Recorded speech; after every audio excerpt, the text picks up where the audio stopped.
Hello guys. അപ്പോൾ sharp 10:30 AM തന്നെ award function start ചെയ്തു. അപ്പോൾ നിങ്ങൾക്ക് കാണാം എല്ലാവരും ഇങ്ങനെ ക്ഷമയോടെ വെയിറ്റ് ചെയ്തിരിക്കുകയാണ്.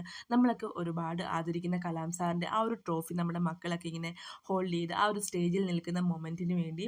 അപ്പോൾ ഈ ഒരു ഇവൻറ്റ് ഇത്രയും സക്സസ്ഫുൾ ആയിട്ട് കോർഡിനേറ്റ് ചെയ്ത ആ ഒരു ടീമിനെ അവർ സ്റ്റേജിലേക്ക് വിളിച്ചു. 1 ഇയർ ഒക്കെ സ്റ്റാർട്ട് ചെയ്യുന്ന കുഞ്ഞുങ്ങളൊക്കെ വന്നതുകൊണ്ട് തന്നെ മിക്കി മൗസ് ഒക്കെ ഉണ്ടായിരുന്നു കേട്ടോ. കുഞ്ഞുങ്ങളെയൊക്കെ ഒന്ന് ഹാപ്പി ആക്കാനും ഫോട്ടോ എടുക്കാനും ഒക്കെ അവർ മിക്കി മൗസിനെയൊക്കെ അറേഞ്ച് ചെയ്തിട്ടുണ്ടായിരുന്നു. അപ്പോൾ കേതൻ മിക്കി മൗസിന് കൈയൊക്കെ കൊടുത്തു. മിക്കി മൗസിൻ്റെ കൂടെ ഇന്ന് ഫോട്ടോയൊക്കെ എടുത്തു. കേതന് ഭയങ്കര ഹാപ്പി ആയി കേട്ടോ.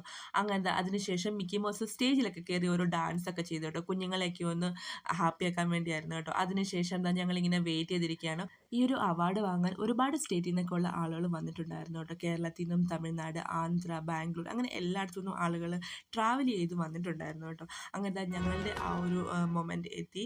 കേതന് extraordinary grasping power genius kid എന്ന കാറ്റഗറിയിലായിരുന്നു കേട്ടോ കേതന് അവാർഡ് കിട്ടിയത്. അപ്പോൾ ഞങ്ങൾ അവാർഡൊക്കെ വാങ്ങിച്ച് വെളിയിലിറങ്ങി. അപ്പോൾ ഇവിടെ മീഡിയ വെയിറ്റ് ചെയ്യുന്നുണ്ടായിരുന്നു. കേതന് എങ്ങനെയാണ് ഈ ഒരു അവാർഡ് കിട്ടിയത്, അല്ലെങ്കിൽ കേതന് ഏത് കാറ്റഗറിയിലാണ് ഈ ഒരു അവാർഡ് കിട്ടിയത്, കേതന് എങ്ങനെയാണ് ട്രെയിൻ ചെയ്തത്, ഇതൊക്കെയാണ് കേട്ടോ ഞാൻ ഈ ഒരു മീഡിയയിൽ ഞാനിവിടെ ഷെയർ ചെയ്തത്. അപ്പോൾ ഞാൻ പറയാൻ ആഗ്രഹിക്കുന്നത്, നമ്മുടെ എല്ലാവരുടെയും മക്കൾ ടാലൻ്റ് ഉള്ളവർ തന്നെയാണ്. പക്ഷെ നമ്മൾ അവരെ ആ ഒരു ടാലൻറ്റിനെ മനസ്സിലാക്കുക, അത് നമ്മൾ ഐഡൻറ്റിഫൈ ചെയ്യുക, അതിനെ അവരെ ഒന്ന് എൻകറേജ് ചെയ്യിക്കുക. അപ്പോൾ നമ്മുടെ മക്കളുടെ എല്ലാവരുടെയും ടാലൻറ്റ് നമുക്ക് വളർത്തിയെടുക്കാൻ സാധിക്കും. അപ്പം എല്ലാവർക്കും ഇങ്ങനത്തെ ഒരു നേട്ടങ്ങളൊക്കെ ഉണ്ടാവട്ടെ. അപ്പം ഞങ്ങളുടെ ഈ ഒരു വീഡിയോ കണ്ട എല്ലാവർക്കും താങ്ക് യു.